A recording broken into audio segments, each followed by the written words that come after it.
I noticed something in Japan. Everything they do, everything they build, everything they fix, everything they work on, basically everything they create that has some kind of mechanical structure is overbuilt. And as a half-ass engineer and a woodworker and metalworker myself, I can appreciate that. That's how I do stuff too. I make it stronger than it needs to be, tougher, whatever. That's how I do things. So I wanted to show you a few examples of this so you can see what I'm talking about. So what do we have here? Apparently, it's a tree that needed to be braced up about 100 years ago, I'm guessing. And so what they used to brace it up was more trees and like 100 foot of rope. It's meticulously tied around it in this kind of cool pattern.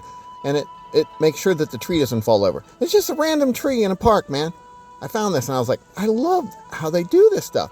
Let me show you a few more things. Chrome-plated fire hydrants. I mean, that just says it all. So after I shot that little bit of video, I'm not going to say how I checked them, but I checked them and they're not chrome-plated. They're polished stainless steel fire hydrants behind some bushes next to a hotel. Nothing that special, but that's how they do stuff. So here's some more wrapping. They love to wrap things many, many times. I think I counted this and it was 12 courses of heavy gauge steel wire just to hold a little fence post on there, double wrapped around everything. It will definitely rust away before it ever breaks. You know, if you're an anime fan, you've probably noticed this.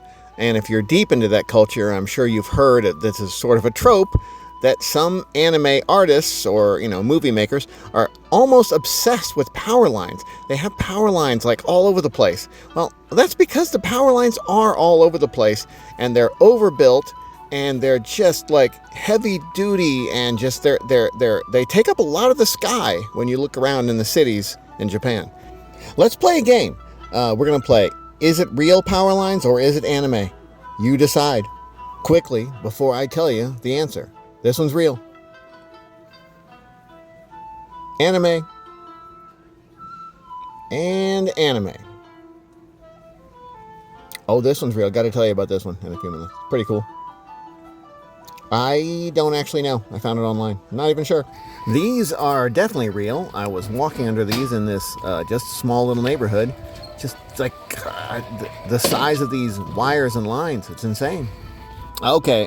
I guess I sound like I'm obsessed with power lines now. But really, though, it was just interesting to me. So, we'll move on to some other overbuilt things in Japan. Let's look at this stuff. Just look at the construction. How this thing is built, just a random rock wall in a back alley. Built similarly to the pyramids, I would say. And then up from the rock wall, I mean, there's no traffic here. There's no cars, but look at this. Giant girders with 1-inch steel cables protecting the houses from maybe a mudslide? I don't know. This odd structure is like 100 feet high.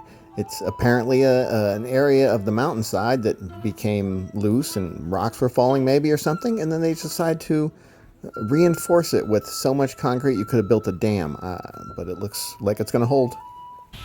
Even the spillway is beautiful and overbuilt. And again, this is just a random spillway in the back streets of a small area of town. When you're in the middle of this little rural neighborhood, head north. And then you see the highest tech thing you've seen. The thing looks like it's putting out Akira waves.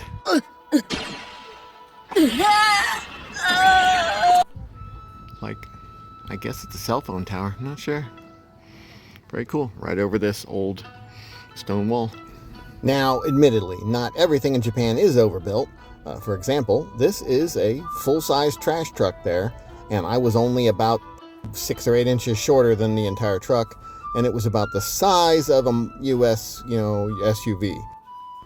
And then there's this. I mean, I'm not, a little guy, but I'm not like some giant either. But what's happening here?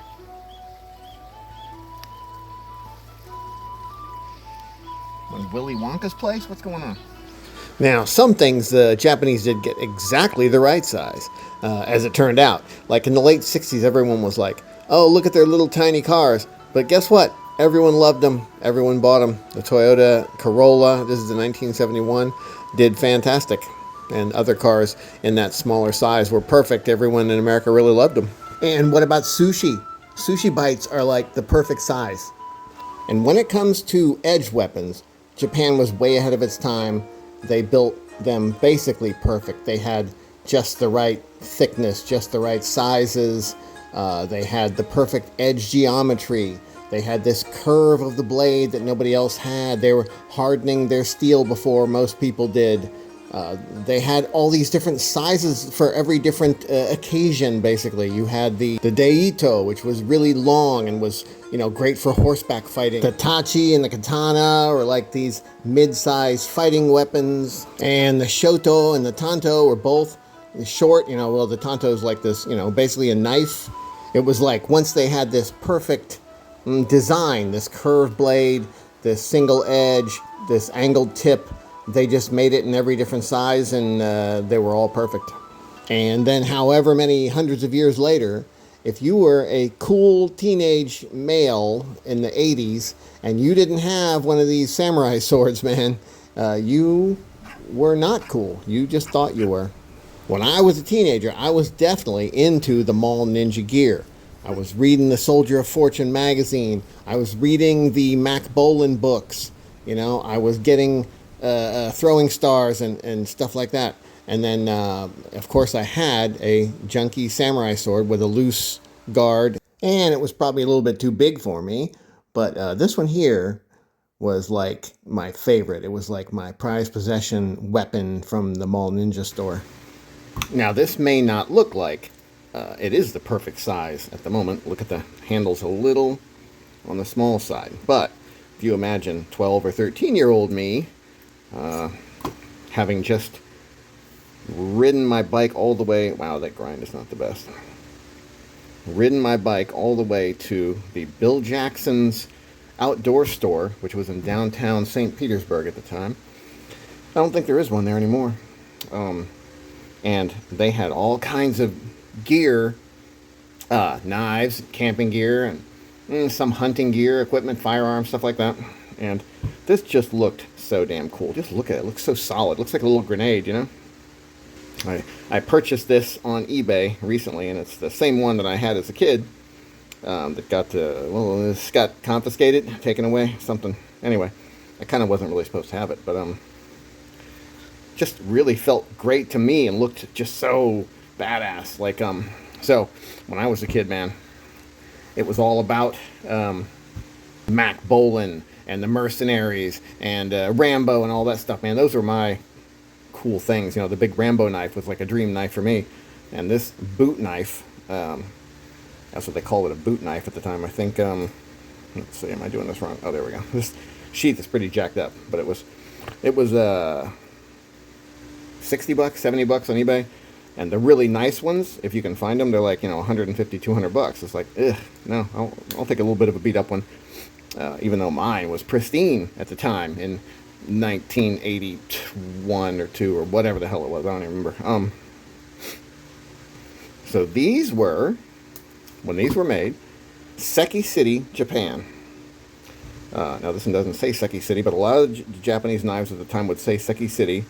And that was the big knife center of Asia, basically, at the time. It wasn't China like it is today. It was Japan. Japan was making all the cool knives at that time. This sucker's actually pretty sharp. Let me get a piece of paper. Let's see. No, not very sharp. Well, kind of sharp. Yeah, I mean, for a old, 40-year-old knife, at least, I think, that's not bad. Pretty cool. And maybe someone sharpened it. Actually, it looks like maybe somebody sharpened it. So, Seki City. Let's find out about Seki City together. Japan. That's what we're here for, man. To learn about Japan and their cool things. And cool Japanese knives like this guy. Seki City. What was it all about? Seki City, Japan, a world leader in knife production, with over 100 knife companies producing millions of primarily kitchen knives every year. Alongside these more industrial creators, a dozen renowned sword and knife makers hand-forge knives in the traditional way of their ancestors. But how did it all begin? 800 years ago, metalsmiths from other parts of Japan and the mainland discovered natural deposits of iron and coal, as well as abundant nearby water. These were the ingredients of steel. Sword makers flocked to the area till at the height of the feudal period, over 300 makers called the Gifu region home. Alas, the era of the sword ended soon after the prohibition against carrying swords in public was introduced in 1876 as part of Japan's modernization. This began the end of the samurai's power in Japan, being replaced by a conscripted army. Knives, still being legal, began to replace the sword as a money-making product for blacksmiths throughout the country, and especially in the area that became Seki City. By the 1930s, very few swords were still being made. But nationalism and a looming war brought a revival of sword making as well as a renewed appreciation for the Bushido Code. It was said the warrior spirit had reawakened in Japan. Every Japanese officer was required to carry a samurai sword. So once again, the forges of Seki came to life and churned out huge numbers of swords. But in 1945, after the surrender of the Japanese, swords were outlawed again, this time for everyone.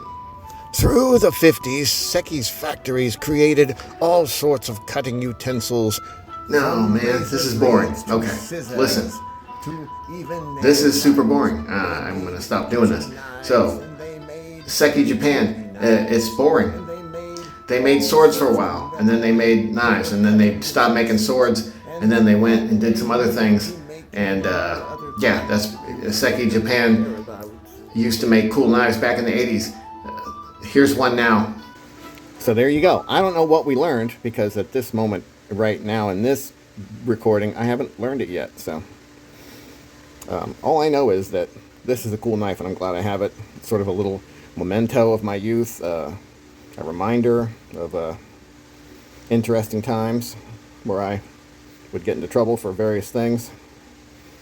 I remember my other knife that I had at the time was a butterfly knife, and that was, I'm sure it was the cheapest crap garbage can lid handle material butterfly knife that you would order out of a Soldier of Fortune magazine. But it was cool to me, and I learned to do a few tricks with it and stuff, and I had this guy, and so, I was a badass. I had knives and cool stuff and, like, military gear and shit like that. So it's not just about the samurai man. Japan has always been known for making just really, really good knives. I mean, at this time, when this thing was made, to be able to buy one of these for, let's say it was $50, $60, something like that, it was an amazing knife. This thing is so solid with this, I think it's a stacked leather, kind of similar to a Bowie knife.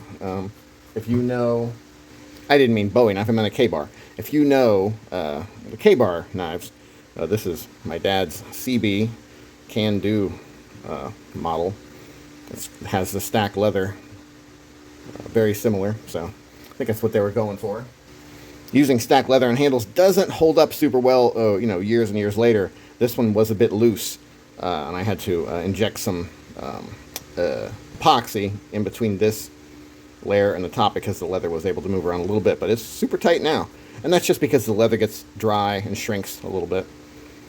Not the best material. G10 is going to be better, but it's just definitely a cool look and really grippy. Good stuff. Yeah, so this is going to be a wall hanger for me. I'm probably not going to carry it. It's a little heavy, a little on the heavier side. I found some other ones that were very similar to this one, not made in Japan. I think they were Chinese, and they were labeled... I can't remember it. I'll put the name right up here, but you can search it under that, like search this name and then boot knife, and you'll find some similar stuff like this back from the 80s and maybe the late 70s too. Yeah, I'm not sure, but I'm very happy to have this Japanese piece of history that's also sort of my history too. Here's some Japanese currency came back with. some leftovers. I think I got a 20 yen note somewhere around here too. Definitely one of the coolest experiences of my life being in Japan. And next up, we will have a little more Japanese, a little more touring of Japan, some more thoughts on Japan, and then we'll show me making a cool Tanto knife in a class with some other people from other parts of the world, learning under the tutelage of a Japanese master knife maker. So look forward to that. It's coming up. Here's the teaser. It's in this case right here. I got to put it together. I want to put it together in front of you guys, I guess, probably. The blade and the handle are two different parts. It's just like they're so crazy with the their regulations. But they're like, yeah, you can make a knife here, but you have to put it together at home. So, got that. Have a nice day, guys.